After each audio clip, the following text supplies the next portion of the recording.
The environment often kind of just serves as a backdrop or the stage on which historical events take place, when in actuality the environment is really very critical to how those events unfolded.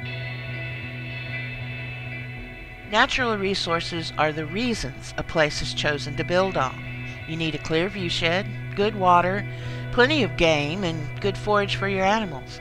Building materials are needed too, so a nearby source of timber, stone, or in the case of Fort Union, clay and straw for adobe, those are also considerations. Fort Union was established in 1851. It was a big deal. It's on the Santa Fe Trail, where you've got commerce coming and going, and the trade from Missouri to Santa Fe, New Mexico, 900 miles by wagon, 5 to 6 months in the beginning, was incredible. In the 1860s and 1870s and 1880s, when Fort Union was running full steam, this place was a miniature city. Over 2,000 people were here on any given day, and as wagon trains pulled through, this was their first sight of civilization. And what's incredible about it is, it does tie in directly to the natural resources in the region because it's built out of the earth right from here.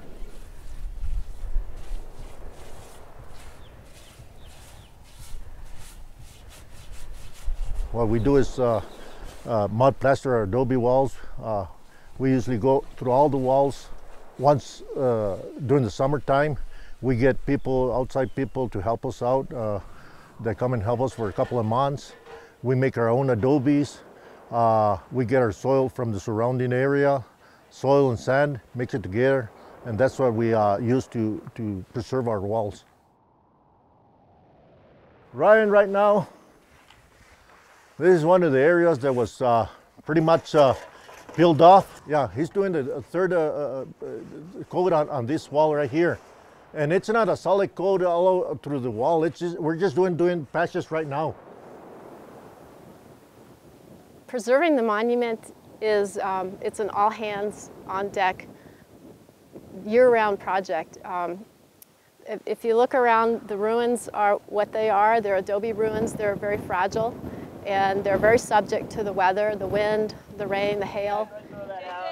I know we tried to get a line here. All right, you ready? Back it down, tie around. There's plenty. There's one for everyone.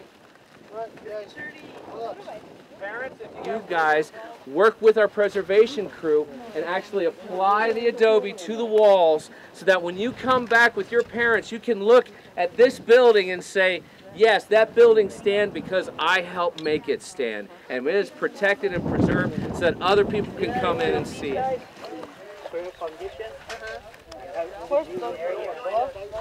Make it smoother. Go over it again. Yeah, there you go, like that. Sometimes you have to watch it because you get a rock or something.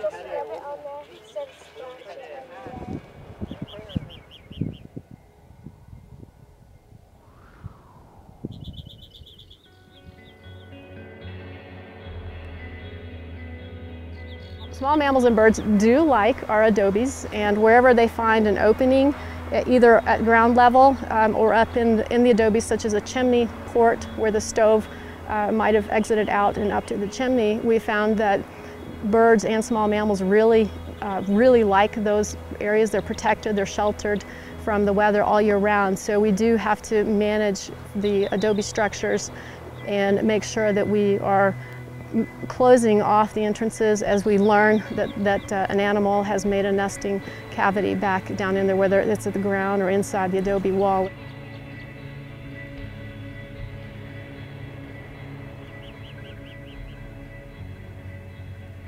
People living on the land shape the natural resources around them.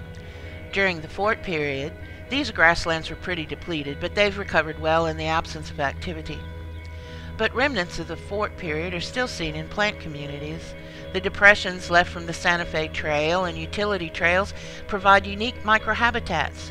They catch moisture, and the ground stays moist longer because there's a bit of shade early and late in the day. Some species here at Fort Union are only found growing in the ruts. Places where there were outbuildings or holding pens still show the outlines of these areas and the types of plants that grow there today. It is noticeably different from the surrounding prairies.